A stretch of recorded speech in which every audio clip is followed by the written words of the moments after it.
Hidup ini penuh dengan pilihan. Sampai-sampai kadang-kadang kita bingung untuk membuat pilihan. Bahkan tidak memilih pun merupakan sebuah pilihan. Pertanyaannya kenapa? Dalam hidup kita selalu diperhadapkan dengan banyak pilihan. Karena dalam Kejadian 2 berkata sejak pohon pengetahuan yang baik dan jahat diperkenalkan kepada manusia, sejak saat itu manusia punya kuasa untuk memilih.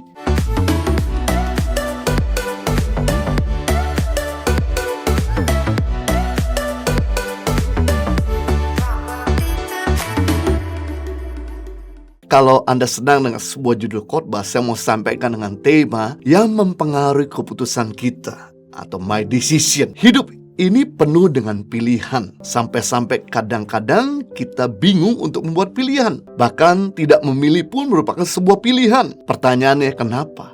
Dalam hidup kita selalu diperhadapkan dengan banyak pilihan. Karena dalam Kejadian 2 berkata sejak pohon pengetahuan yang baik dan jahat diperkenalkan kepada manusia, sejak saat itu manusia punya kuasa untuk memilih. Manusia tidak mau lagi jadi penumpang, tapi mau jadi tuan atas keputusannya. Tuhan berkata kepada manusia waktu di Taman Eden, semua tanaman di tempat ini boleh kau makan buahnya, kecuali satu pohon pengetahuan baik dan jahat jangan kau makan, sebab ketika kau makan kau akan mati. Dan yang terjadi adalah manusia diperhadapkan dengan sebuah pilihan. Manusia mengabaikan suara Tuhan dan dia mengambil buah pohon pengetahuan baik dan jahat, dan kemudian dia mati.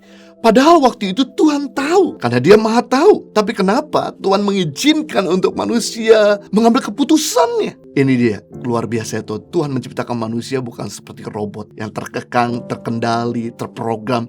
Tapi Tuhan memberikan kehendak bebas kepada manusia. Jadi Anda harus mengerti bahwa keputusanmu hari ini akan menentukan masa depanmu. Jadi kalau Anda mengambil keputusan yang salah, masa depanmu salah. Kalau keputusanmu benar, masa depanmu benar. Kalau keputusanmu keliru, masa depanmu keliru. Kalau keputusanmu kerdil, masa depanmu kerdil.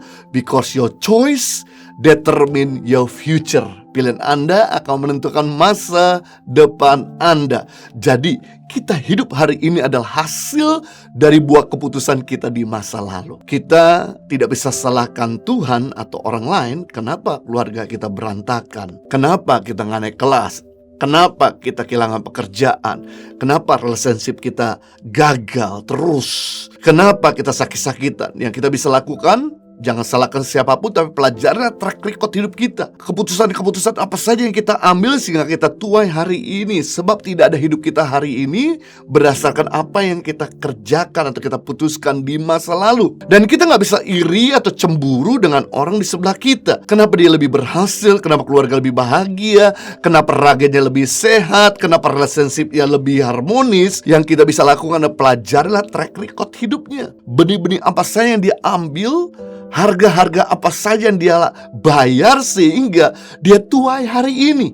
Sebab tidak ada hidup orang itu hari ini berdasarkan apa yang diputuskannya di masa lalu. Tidak ada keberhasilan yang diraih dalam sekejap. Kita akan belajar pada saat ini hal-hal apa saja yang mempengaruhi keputusan kita, sehingga keputusan yang kita ambil adalah keputusan yang bijak, tepat, dan yang benar. Yang pertama, ada 5 hal yang mempengaruhi kita menjatuhkan pilihan. Yang pertama adalah prioritas. Prioritas akan sangat menentukan seseorang menjatuhkan pilihan. Semakin utama prioritas yang kita tempatkan akan sangat mempengaruhi pilihan kita. Jika Anda memprioritaskan main game, maka Anda akan lebih memilih main game daripada yang lain. Dan saudara akan mengorbankan apa saja demi main game. Jika Anda memprioritaskan keluarga, maka Anda akan lebih memilih ngurus keluarga bersama dengan keluarga daripada yang lainnya. Saudara akan korbankan apa saja demi membahagiakan keluargamu, orang tuamu, kakak adikmu. Jika Anda memprioritaskan penampilan, maka Anda akan lebih ngurusin penampilanmu daripada yang lain. Saudara akan mengorbankan apa saja demi penampilanmu supaya keren. Ketahuilah, gagal menyusun prioritas akan menciptakan problema yang baru. Gagal menyusun prioritas akan mengacaukan segala-galanya. Misalnya, di lalu lintas Anda coba tukar prioritas.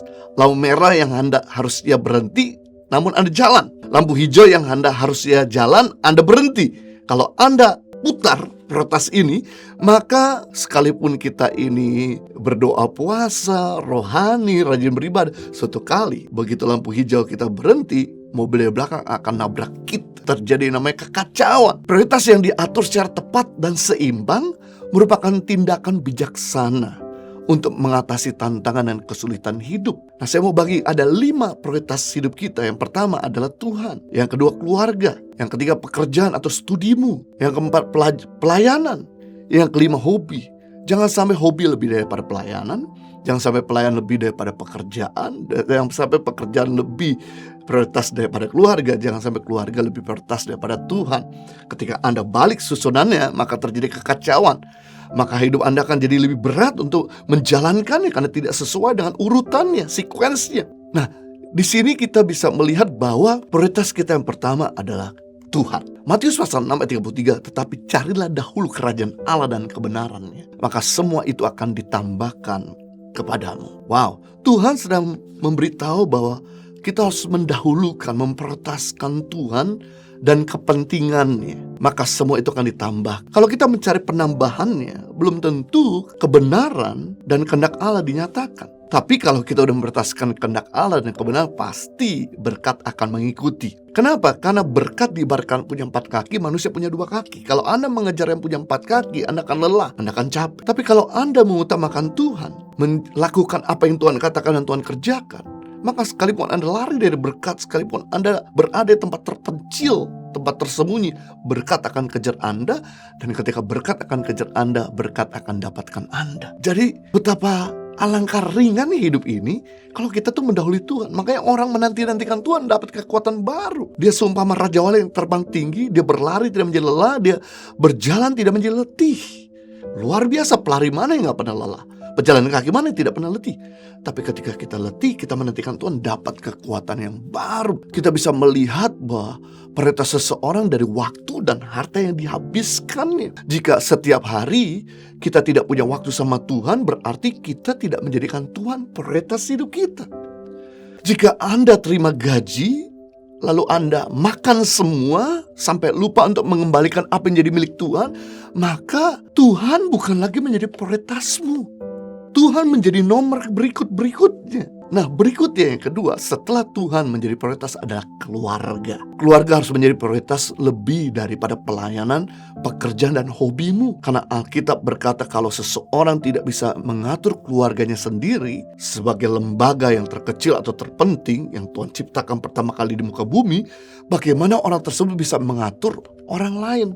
Jadi kunci keberhasilan seseorang, dia harus berhasil dulu di dalam keluarga. Ketika berhasil dalam keluarga, maka berhasil dalam pekerjaan, berhasil dalam pelayanan, berhasil dalam organisasi. Berarti gagal mengelola keluarga, maka gagal dalam pekerjaan. Gagal mengelola keluarga, maka gagal dalam organisasi. Gagal mengelola keluarga, maka gagal dalam pelayanan. Jadi basic atau dasar untuk Anda bisa berhasil dalam skala bidang, Anda harus berhasil dulu dalam perkara yang kecil, yaitu keluargamu sendiri. Kalau kamu diam-diaman sama keluarga, gak diberesin masalahmu sama keluarga, bagaimana kamu bisa cerdas untuk mengelola masalah atau konflik dengan temanmu nanti di luar? Dan kalau keluargamu itu kacau, maka pekerjaan akan terganggu, pelayanan akan terganggu, bahkan juga semua kesehatan akan terganggu. Buat apa kita kelihatan hebat di luar, tapi di keluarga sendiri kita berantakan, tidak jadi berkat, jadi batu sandungan. Berikutnya setelah keluarga yang menjadi prioritas adalah pekerjaan. Bagi saudara yang bekerja, studi bagi saudara yang masih sekolah. Bukannya teman yang menjadi prioritas. Sebab kalau kamu kehilangan pekerjaan, maka temanmu belum tentu bisa membiayakan hidupmu seumur hidupmu. Akan jadi beban kamu sama teman. Nah, karena teman tidak pernah mikirin kamu, maka kamu harus mikirin masa depanmu, harus mikirin dirimu sendiri. Makanya pastikan bahwa kamu sekolah yang terbaik, kamu dapat pekerjaan yang terbaik. Nanti begitu kamu jadi yang terbaik, kamu bisa jadi berkat buat temanmu. Tapi kalau kamu gak punya pekerjaan yang baik, kamu gak punya income yang baik, kamu akan jadi beban bagi teman-temanmu. Jadi itu yang mempengaruhi kita, yaitu prioritas menjatuhkan pilihan. Yang kedua, hal yang mempengaruhi kita untuk menjatuhkan pilihan adalah cara berpikir. Cara berpikir arti cara melihat, cara pandang, atau perenungan kita. Hidup kita adalah hasil dari apa yang kita renungkan. Hidup kita adalah hasil dari apa yang kita pikirkan. Cara berpikir akan menentukan pilihan-pilihan kita. Cara berpikir negatif, maka pilihan kita jadi negatif. Cara berpikir positif, maka pilihan kita jadi positif. Cara berpikir sempit, maka pilihan kita jadi sempit. Cara berpikir kreatif, maka pilihan kita kreatif. Roma pasal 12 ayat 2. Janganlah kamu menjadi serupa dengan dunia ini, tetapi berubahlah oleh pembaruan budimu, sehingga kamu dapat membedakan mana kehendak Allah, apa yang baik, yang berkenan pada Allah dan yang sempurna.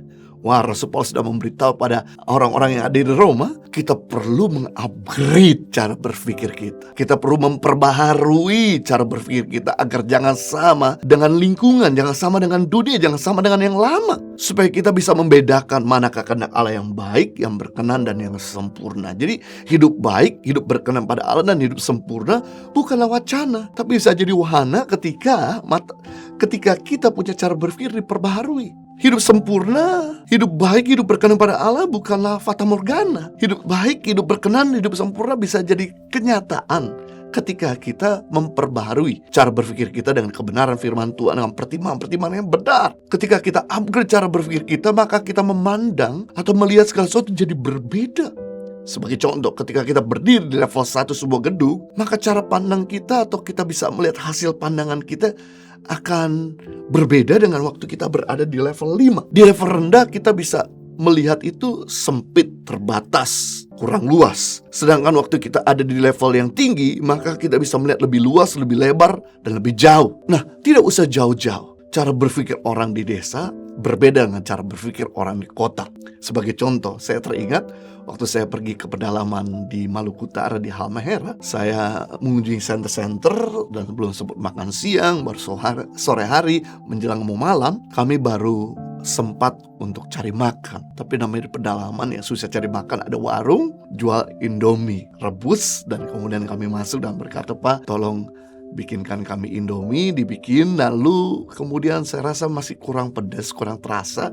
Jadi saya berkata, "Ada cabai kah?" Dan kemudian bilang, "Ada, sebentar." Dia ke belakang, saya pikir dia ke dapur. Dia rupanya ke belakang, dia ke kebun. Dia cabut pohon cabainya, dia kasih itu pohon sama cabai-cabainya sama saya.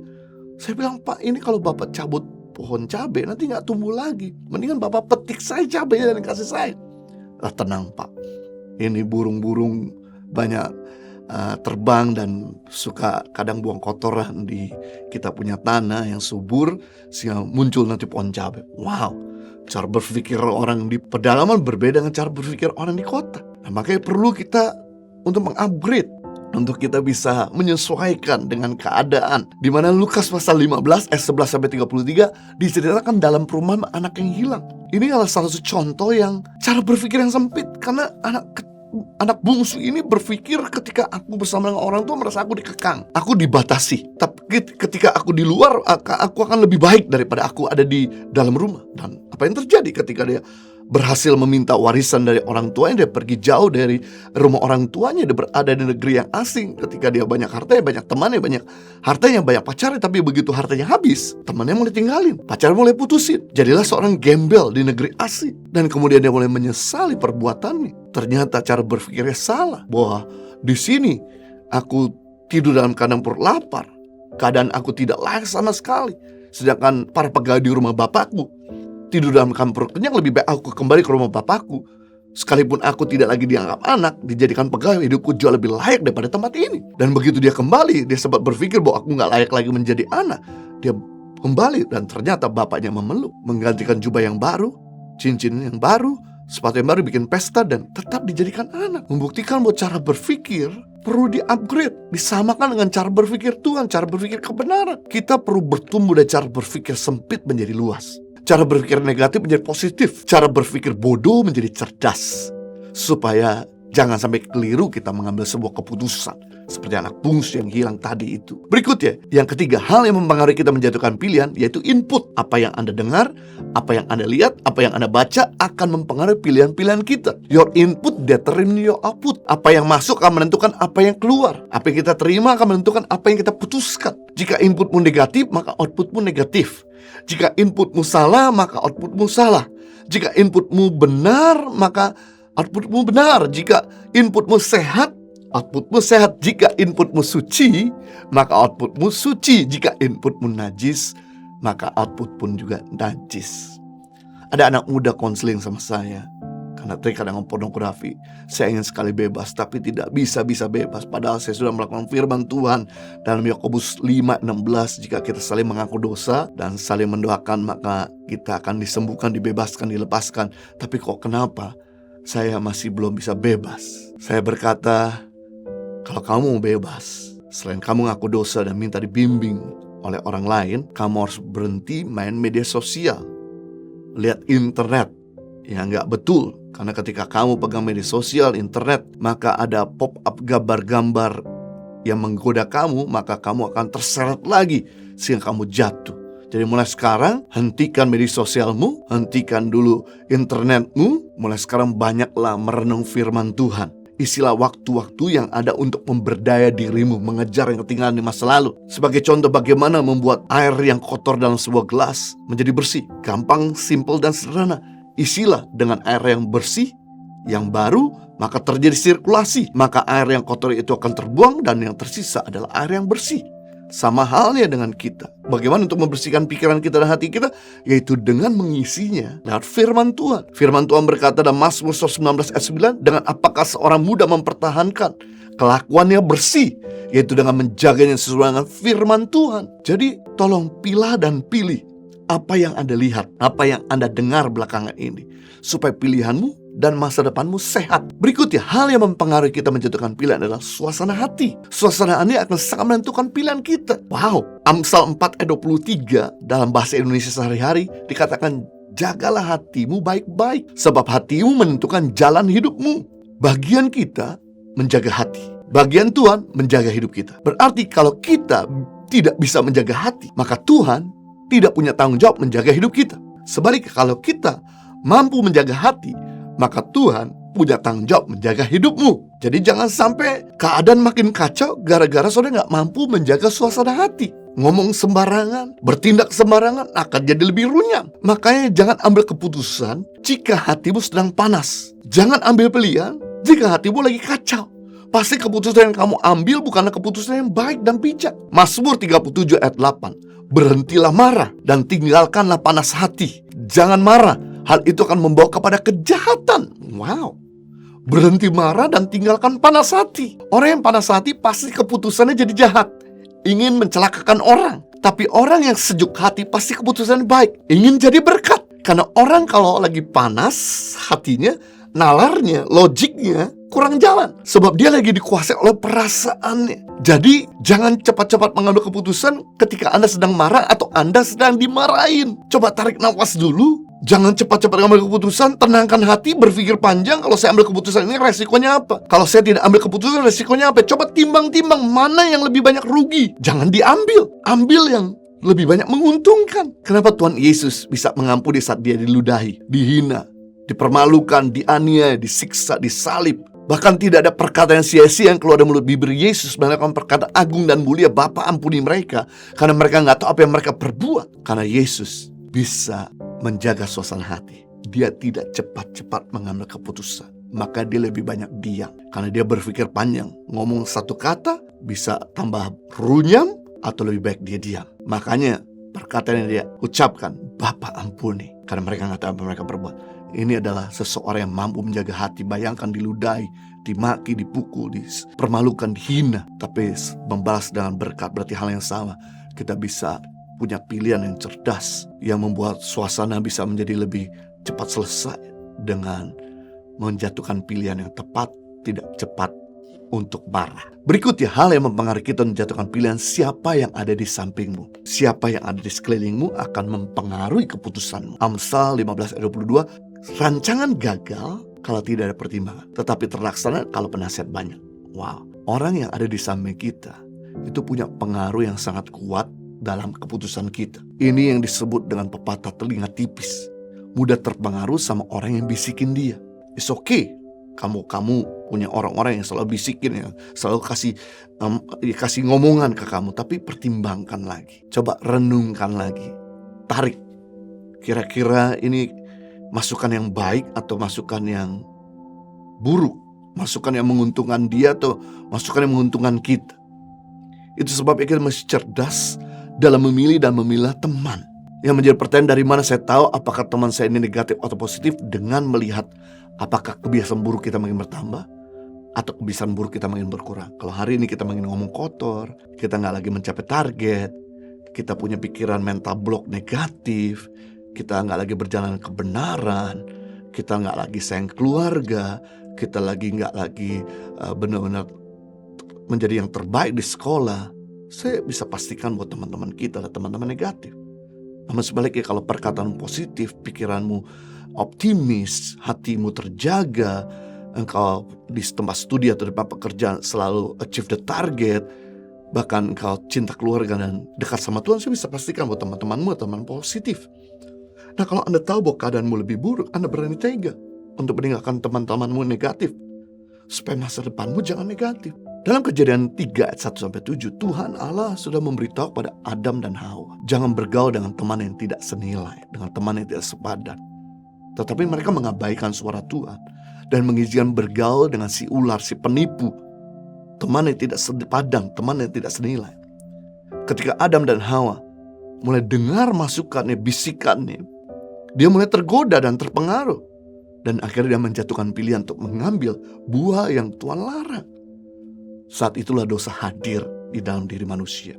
Seharusnya dosa tidak perlu hadir di dunia ini, tidak perlu hadir dalam diri manusia jika manusia waktu itu tidak mengizinkan bergaul dengan teman yang tidak senilai, teman yang tidak sepadan. Orang yang di samping kita punya pengaruh yang kuat, bahkan lebih kuat dari suara Tuhan.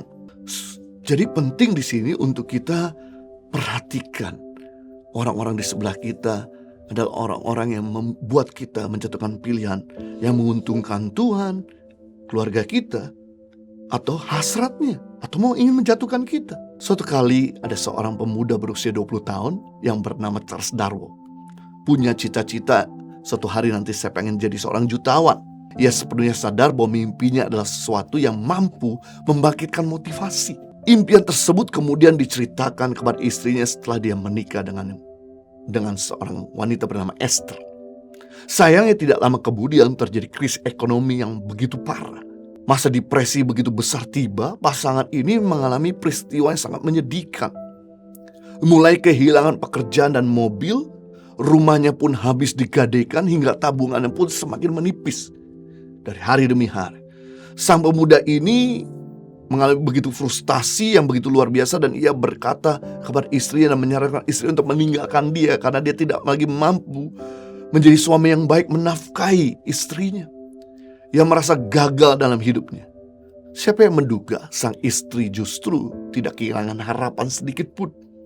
Sang istri memberikan bisikan, nasihat, dan menguatkan, memotivasi dengan tidak bosan-bosan bahwa ia meyakinkan mimpi suaminya untuk menjadi seorang jutawan belum mati. Jawaban sang suami, mimpi saya sudah mati, saya sudah gagal, buktinya sudah habis.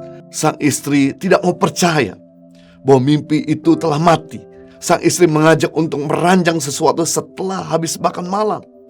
Waktu terus berlalu dengan melakukan kegiatan yang sama, sehingga suatu hari sang suami mendapatkan ide brilian menciptakan permainan uang, yakni barang-barang apa saja yang bisa dibeli jika seseorang punya uang, seperti membeli mobil, tanah, rumah, gedung, dan lain sebagainya.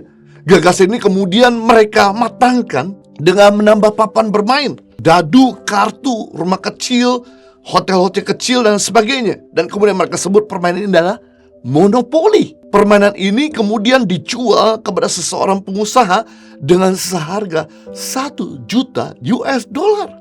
Wow, impian jadi seorang jutawan pun terwujud. Penting sebagai seorang pasangan untuk bisa saling support dan bukan saling menyakitkan, saling melengkapi dan bukan untuk saling melawan, sehingga ada keputusan-keputusan cerdas yang bisa kita ambil dan kita bisa melewati masa-masa krisis bersama-sama, sehingga kita bisa memasuki masa kelimpahan anugerah Tuhan.